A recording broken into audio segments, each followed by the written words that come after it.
നമസ്കാരം. വിദ്യാതലത്തിൻ്റെ മറ്റൊരു വീഡിയോയിലേക്ക് സ്വാഗതം. ആദ്യത്തെ വീഡിയോയിൽ നമ്മൾ അടിസ്ഥാന വിവരങ്ങളിൽ കൂടെയാണ് പോയത്. ഇനി നമ്മൾക്ക് ജില്ലകൾ തിരിച്ചുള്ള വിവരങ്ങൾ നോക്കാം. ആദ്യമായിട്ട് തന്നെ നമ്മൾ ജില്ലകളിൽ തീർച്ചയായും തിരുവനന്തപുരം തന്നെയാണ് എടുത്തിരിക്കുന്നത്. കേരളത്തിൻ്റെ തലസ്ഥാനമാണ്, എല്ലാവർക്കും അറിയുന്ന കാര്യമാണ്. നമ്മുടെ കേരള സംസ്ഥാനത്തിൻ്റെ തലസ്ഥാനമാണ് തിരുവനന്തപുരം ജില്ല. ഈ തിരുവനന്തപുരം ജില്ലയുടെ ജില്ലാ ഭരണകേന്ദ്രം എന്ന് പറയുന്നത് കുടപ്പനക്കുന്നാണ്. കുടപ്പനക്കുന്നാണ് തിരുവനന്തപുരം ജില്ലയുടെ ഭരണകേന്ദ്രം.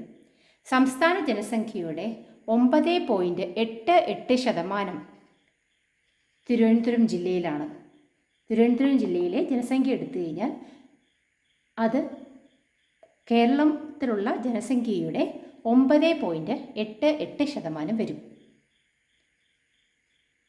തിരുവനന്തപുരത്തെ എവർഗ്രീൻ സിറ്റി ഓഫ് ഇന്ത്യ എന്ന് നമ്മുടെ മഹാത്മാഗാന്ധി വിശേഷിപ്പിച്ചിട്ടുണ്ട്.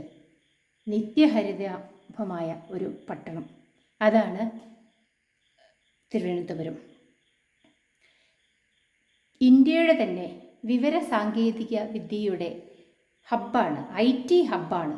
IT ഹബ് ഓഫ് ഇന്ത്യയാണ് തിരുവനന്തപുരം. അങ്ങനെ പറയുന്നതിന് കാരണം എന്താണെന്ന് വെച്ചാൽ ഇന്ത്യയുടെ സോഫ്റ്റ്വെയർ എക്സ്പോർട്ടിൻ്റെ 55% കേരളത്തിൽ നിന്നാണ്. ഇനി ജില്ലയുടെ അതിരുകൾ ഏതൊക്കെയാണെന്ന് പറഞ്ഞാൽ എല്ലാവർക്കും അറിയുന്നതാണ്.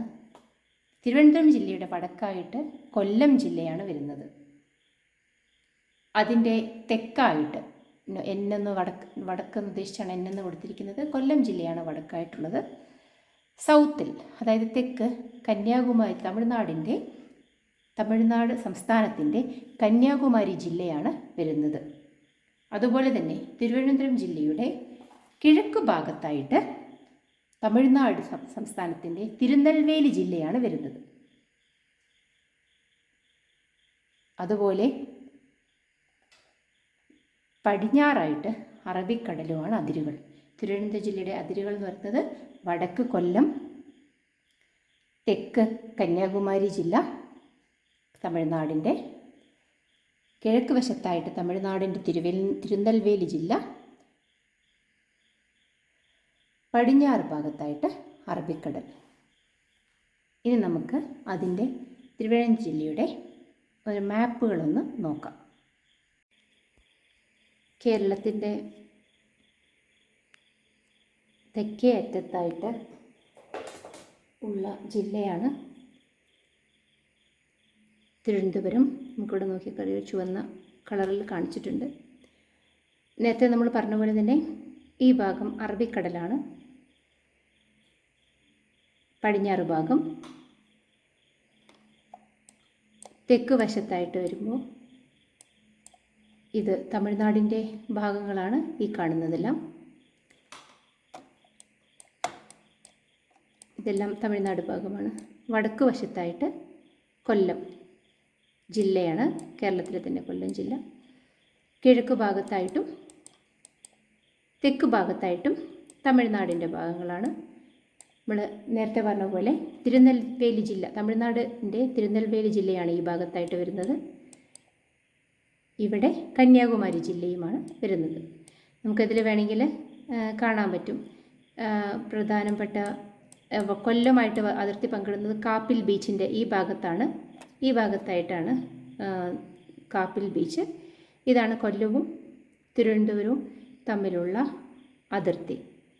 അതിനടുത്തായിട്ട് തന്നെ നമുക്ക് പ്രധാനപ്പെട്ട സ്ഥലം എന്ന് പറഞ്ഞു കഴിഞ്ഞാൽ പാവനാശം ബീച്ച്, വർക്കലയ്ക്കടുത്താണ് കാപ്പിൽ ബീച്ച്. പിന്നെ ഈ ഭാഗത്തേക്ക് വന്നു കഴിഞ്ഞാൽ നമുക്ക് മാങ്കയം വാട്ടർഫോൾസ് എന്ന് പറഞ്ഞ് ഇവിടെ രേഖപ്പെടുത്തിയിട്ടുണ്ട്. മീൻമുട്ടി വെള്ളച്ചാട്ടം, ഇതൊക്കെ വെള്ളച്ചാട്ടങ്ങളാണ് പ്രധാനമായിട്ട് നമ്മൾ നോക്കിക്കഴിഞ്ഞാൽ നമുക്ക് കാണാൻ പറ്റും. പിന്നെ അതുപോലെ തന്നെ അമ്പൂരി, ഇവിടെ നമുക്ക് നോക്കിയ വില്ലേജുകൾ കാണാൻ പറ്റും. ഇത് തമിഴ്നാടിൻ്റെ അടുത്താണ്. കാരോട്, വെള്ളറട, അമ്പൂരിയാണ് ഇവിടെ കാണുന്ന അമ്പൂരി, മനൂർക്കര, ഈ വിതുര, ഇതൊക്കെയാണ് തമിഴ്നാടിനോട് ചേർന്നിട്ടുള്ള വില്ലേജുകൾ.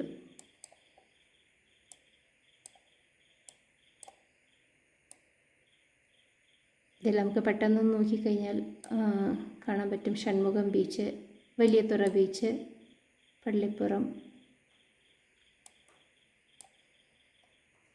പാപനാശം ബീച്ച്, കാപ്പിൽ ബീച്ച്, ഇതൊക്കെ തിരുവനന്തപുരത്തിലെ പ്രധാനപ്പെട്ട ടൂറിസ്റ്റ് പ്ലേസുമാണ്.